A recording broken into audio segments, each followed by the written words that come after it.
તારે બાપુ કહીને જ બોલાવાના. કીડા મકોડા જેટલી બી ગણતરી અમારી નથી. અમને મૂછો નહીં રાખવાની, સારા કપડાં નહીં પહેરવાના, ગાડી ચલાવો તો કે તમારે અમને સાઈડ આપી દેવાની. શેના માટે અમે માનવીમાં નથી આવતા? દુકાનેથી કોઈ વસ્તુ લેવા જાય તો એ આપવામાં નથી આવતી. કે જ્યારે પણ કોઈ સારો પ્રસંગ હોય સમાજની અંદર તો આ દૂષણ લોકો આવી અને અમને હેરાન પરેશાન કરે છે. લોકોને એ જે કીડો છે એટલો જામી ગયો છે કે નીકળી શકે એમ નથી. રોડ ઉપર નીકળ્યો તો કે રોડ ઉપર કેમ નીકળ્યો છો? ધમકી આપવામાં આવી કે હવે તમે ગામમાં રહી લો, તમે ગામ છોડીને જતા રહીશું. અમારું નાનું બાળક હોય કે અમારા કોઈ વડીલ, તારે બાપુ કહીને જ બોલાવાના. તારે સારા કપડાં પહેર્યા તો મજા નહીં આવે, તે સારી ગાડી લીધી તો મજા નહીં આવે, અને જો ગાડી લીધી હોય અને સામે જો અમારે દેખાઈ ગયો તો પણ મજા નહીં આવે, અને તારા લગ્નમાં કદાચ ને વરઘોડો કાઢ્યો ને તો તારું આવી બન્યું સમજી લેજે. આવું હું નથી કહેતો, આવું કહે છે સાબરકાંઠાના તલોદ તાલુકાના રૂપાલ ગામના લોકો. એ કહે છે દલિતોને, કેમ કે એને તકલીફ છે આખા ગામને કે દલિતો કેમ આગળ નીકળી જાય છે, દલિતો પાસે કેમ સારા કપડાં છે, દલિતો પાસે કેમ સારી ગાડી છે, અને દલિતો કેમ માણસનું જીવન જીવી રહ્યા છે. એ ઘટના સામે આવી છે અને આ ઘટના હિજરત સુધી પહોંચી છે. શું છે આ ઘટના એની ચર્ચા કરીશું. નમસ્કાર, હું સમ્રાટ અને તમે જોઈ રહ્યા છો ચક્રવાત.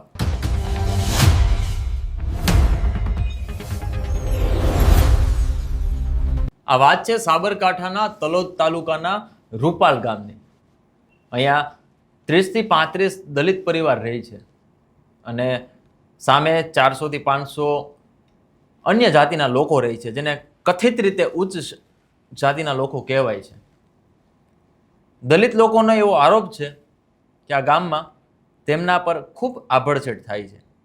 તેને પાણીની સમસ્યાઓ છે, તેને દુકાનેથી કોઈ વસ્તુ લેવા જાય તો એ આપવામાં નથી આવતી. જો કોઈ ગાડી લઈને દલિત વ્યક્તિ સ્કૂટર લઈને સામે મળે તો એને સ્કૂટર નીચે ઉતારી લેવાનું, રસ્તાની સામેથી નહીં ચલાવવાનું. તેના સારા કપડાં હોય તો તકલીફ થાય છે. કોઈને લગ્નમાં વરઘોડો નહીં કાઢવાનો અને ખાસ બાપુ કહીને બોલાવાના. અને કદાચ ને અમે જો દારૂ પી જાય ને તમારા વિસ્તારમાં આવીએ તો તમારે અમને કાંઈ કહેવાનું નહીં, પોલીસમાં ફરિયાદ કરવાની, કદાચ મારઝૂટ કરીએ તો પણ નહીં.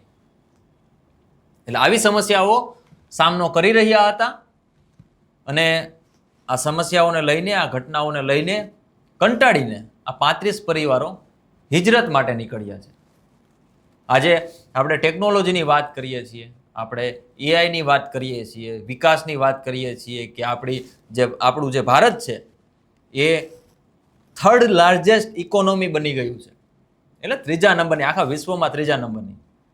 હવે એવી મોટા બળાંગાઓ ફૂંકીએ છીએ, પરંતુ માનસિકતા છે લોકોની, એ માનસિકતા ત્યાં ને ત્યાં છે, કદાચ ને નીચે વહી ગઈ છે. અત્યારે જાતિવાદને લઈને એવો પ્રકોપ, વિરોધ થઈ રહ્યો છે અને લોકો તેમ છતાં પણ સમજતા નથી. એજ્યુકેશનનું સ્તર વધી ગયું છે છતાં પણ લોકોને એ જે કીડો છે એટલો જામી ગયો છે કે નીકળી શકે એમ નથી. આ ઘટના ત્યારે સામે આવી જ્યારે ગત 15 તારીખે દિલીપભાઈ પરમાર દલિત સમાજના યુવક એ પોતાના કામ માટે પોતાના ઘરેથી ગામની બહાર જતા હતા. આ દરમિયાન સંદીપસિંહ નામનો એક યુવક સામે આવે છે અને આવીને એ ગાડી વચ્ચે ઊભી રાખી દે છે અને કહે છે કે હું જ્યારે સામે આવું છું ત્યારે તમારે સામે ન અવાય. એટલે દિલીપભાઈ, એને ખબર જ હતી કે ગામમાં શું ચાલી રહ્યું છે, એટલે એમણે ગાડી સાઈડમાં કરી લીધી અને કહ્યું કે બાપુ સાઈડમાંથી નીકળી જાઓ. પણ બાપુને તો બાપુનો અભિમાન, પોતાને ગર્વ, એમ અભિમાન કે મને કોણ કહી જાય. એટલે બાપુએ કીધું સંદીપે કે આ તો નહીં બને, તારાથી મારી સામે અવાય જ નહીં. અને ન અવાય એમ કહીને એને ધમકી આપી કે હવે તું જો, ટ્રેક્ટર લઈને આવું છું ને તારા ઉપર ચડાવું છું. એટલે દિલીપભાઈ આ સાંભળીને ડરી ગયા અને એ ઘરે ગયા પાછા. અને ઘરે જઈને પરિવારને વાત કરી કે આવી રીતના ઘટનાક્રમ બન્યો છે. અને થોડી જ વાર થઈને આ સંદીપ ટ્રેક્ટર લઈને એના ઘર સુધી પહોંચે છે અને તેને મારી નાખવાની અને કચડી નાખવાની વાત કરે છે અને ફૂલ ટ્રેક્ટર ચલાવવાની વાત કરે છે. આ દરમિયાન દિલીપભાઈના ભાઈ વિષ્ણુભાઈ પોલીસને ફોન કરે છે અને પોલીસના ડરથી તેના પિતાને ખબર પડે છે કે સંદીપ મારો દીકરો એ આવી રીતના ટ્રેક્ટર લઈને ગયો છે અને વિષ્ણુભાઈ પોલીસને જાણ કરી છે. એટલા માટે એના પિતા પણ ત્યાં પહોંચે છે અને એને વારવાની કોશિશ કરે છે. જો કદાચ એના પિતા એને વારે નહીં તો આ જે તમે વિડીયો જોઈ રહ્યા છો એમાં કોકનું મર્ડર થઈ રહ્યું હોત, પરંતુ સદનસીબે કોઈ જાનહાનિ ન થાય અને આ વાતને અહીંયા દબાવવામાં આવી. પરંતુ છેલ્લે એવી ધમકી આપવામાં આવી કે હવે તમે ગામમાં રહી લ્યો. જોકે વર્ષોથી આવી રીતના ધમકીઓ આવતી હતી એવું ગામ લોકોનું કહેવું પણ છે કે 5 થી 6 એટ્રોસિટીના કેસ દાખલ કરવામાં આવ્યા છે. પણ દર વખતે જ્યારે પણ આવી ઘટનાઓ બને છે અમે કેસ કરીએ છીએ, પરંતુ ગામના જે આગેવાનો છે એ સામે આવે છે, અમારી પાસે આવે છે અને વાત કરે છે કે હવેથી આવું નહીં થાય. પરંતુ છતાં પણ આવી જ ઘટનાઓ વારંવાર બનતી રહી છે. હવે આ ઘટના બાદ ગામના લોકોએ, જે વેપારીઓ છે એની પાસેથી અનાજ ખરીદવા માટેની પણ મનાઈ કરી દીધી કે દલિતોને કોઈ અનાજ નહીં આપે, કોઈ વસ્તુ નહીં આપે. અને આ જ ડરથી કે કાલે શું થશે એ ડરથી આ 35 જેટલા પરિવારો સાબરકાંઠા કલેક્ટરને મળે છે અને કહે છે કે સાહેબ અમારું હવે કંઈક રસ્તો કરો અને અમને હવે જો કદાચ રસ્તો નહીં થાય તો 7 દિવસમાં અમે હિજરત કરવાના છીએ. હવે આ ઘટનાઓ માત્ર તમને ઘટનાઓ લાગશે, પરંતુ ઘટના નથી, આ માનસિકતા છે લોકોની. એ ગામમાં, રૂપાલ ગામમાં 400 થી 500ની પરિવારની વસ્તી છે અને સામે દલિત સમાજની 30 થી 35 લોકોની પરિવારની વસ્તી છે. અને જે આગેવાન છે રેખાબેન સોલંકી, એમણે પણ આ બાબતે નિવેદન આપ્યું હતું. તેમણે શું કહ્યું તે સાંભળીશું. હું રેખાબેન સોલંકી પ્રાંતિજના રહેવાસી છું અને હું અનુસૂચિત જાતિના દલિત સમાજમાંથી આવું છું ને હું મારા સમાજની આગેવાન છું. હવે ઘણા સમયથી એમ કે દુનિયા ચાંદ સુધી પહોંચી, પણ અમુક જ્ઞાતિમાં જે અસામાજિક તત્વો છે ને એ લોકોની માનસિકતા હજુ પણ મનુવાદીઓ જેવી છે કે એ લોકો માણસને માણસ ગણતા નથી. જેમ કે અત્યારે અમારા સમાજના જે લોકો છે એમની અંદર અત્યારે સૌથી વધારે એજ્યુકેશન અમારા સમાજમાં છે, ભણેલા ગણેલા છે, તો ગાડી બી લાવી શકે, બંગલો બી રાખી શકે, લગ્નમાં ઢોલ નગારા વગાડી શકે, બેન્ટવાજા વગાડી શકે, મૂછો બી રાખી શકે અને ઘોડી પર બી જઈ શકે. પણ ખબર નહીં આ લોકોને શું એમની જોડે એવું વ્યવહાર કરે છે કે જ્યારે પણ કોઈ સારો પ્રસંગ હોય સમાજની અંદર તો આ દૂષણ લોકો આવી અને અમને હેરાન પરેશાન કરે છે. રોડ ઉપર નીકળ્યો હતો કે રોડ ઉપર કેમ નીકળ્યો છો, આવી ઘણી બધી પરિસ્થિતિઓ છેલ્લા ઘણા વર્ષોથી દરેક ગુજરાત કે ઇન્ડિયાના દરેક જગ્યાએ દલિતોના પરેશાનીની મુશ્કેલી થાય છે. તો એના માટે અમે તંત્રને જાગૃત કરવા આવ્યા છીએ કે અમારી આવી પરિસ્થિતિ કેમ. અને રૂપાલ ગામે આવું પહેલાં 7 વખત એટ્રોસિટી થઈ છે. આગેવાનો આવે છે, રાજકીય આવે છે, સામાજિક આવે છે, મનાઈ ફોસલાઈ અને પછી આ મામલો ઠાળો પાડે છે. આ લોકો બી માયાળું માનવી છે એટલે કે ચલો આપણે એક ગામમાં રહેવાનું તો આપણે ઝઘડો નથી કરવો અને શાંતિથી પતી જાય. પણ થાય છે શું કે 4 મહિને 6 મહિને ફરીથી આવી ઘટનાઓ ઘટે છે. આથી કંટાળીને આખું ગામે નક્કી કરી શકે અમે હિજરત કરીએ, ગાંધીજીના માર્ગે એમ જો અમને ન્યાય ના મળે તો અમે ગામ છોડીને જતા રહીશું. આજે અમે અનાજ માટે, આ જ મામલા માટે અમે કલેક્ટર સાહેબને આવેદનપત્ર આપીએ છીએ. એ પછી અમે એસપી સાહેબને બી આવેદનપત્ર આપવા જઈએ છીએ અને જે તે કોઈ લાગતા સાંસદ, ધારાસભ્ય, દરેક સંસ્થાઓને પણ અમે કહેવાના છીએ કે ભાઈ અમારું શું કારણ, અમે જે જ્ઞાતિમાં જન્મ લીધો છે એનું શું કારણ. અમને કીડા મકોડાથી પણ ગણતા નથી, કીડા મકોડા જેટલી બી ગણતરી અમારી નથી. શેના માટે અમે માનવીમાં નથી આવતા કે અમે લોકો માણસમાં ગણતરી ના કરતા હોય તો તમે જાહેર ડિક્લેર કરી દો કે અમે માણસમાં નથી આવતા. એમ ગામની અંદર કેટલા એવા પરિવારો છે જે હિજરત કરવા મજબૂર બને? પૂરું ગામ, અમારું સમાજ, આખું સમાજ. કેટલી સંખ્યા છે? અમારા લગભગ 30-35 ઘરો છે અને બીજા ઘરો ગણીને બીજા સમાજના લોકો કંટાળીને આ જ સમાજમાં, એટલે અમારી અનેક ભિન્ન જ્ઞાતિઓ આવે છે. વાલ્મીકી છે, તુરી છે, તરગારા છે, વણકર છે, ચમાર છે. એમાં ઘણા લોકો અત્યારે પહેલેથી કંટાળીને જતા રહેલા છે કારણ કે રોજના ઝઘડાથી અને પહોંચી નથી વળાતું કારણ કે એમની 500 જેટલી વસ્તી ઘરો અને આ લોકોને માત્ર 40 કે 50 ઘરો, એટલે પહોંચી નથી વળતા. એટલે કંટાળીને અમે સરકારના હસ્તે આવ્યા છીએ કે તંત્ર અમારી સામું જુએ.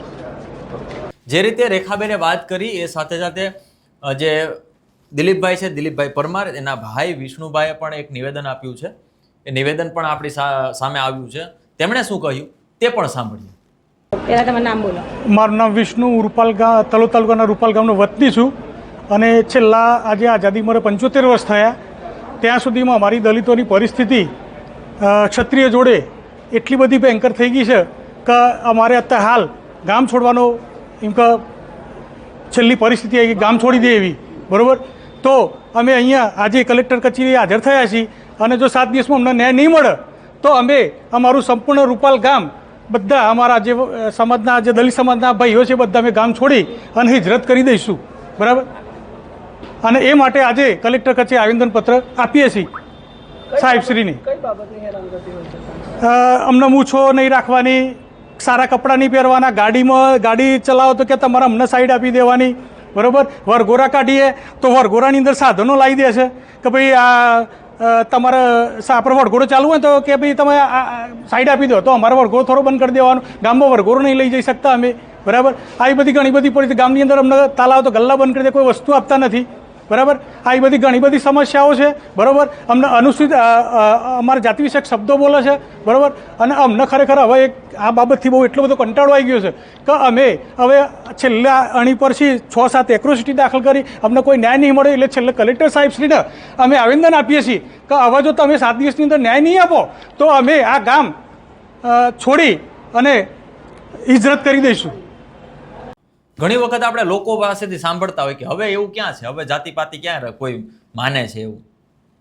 પરંતુ આ જે રૂપાલની ઘટના છે, આ પહેલાં 2 દિવસ પહેલાં જે સુરેન્દ્રનગરના મહેતાસર ગામની ઘટના છે કે ત્યાં કૂવામાંથી પાણી પીવું હોય તો માતાજીની પરમિશન જોઈએ.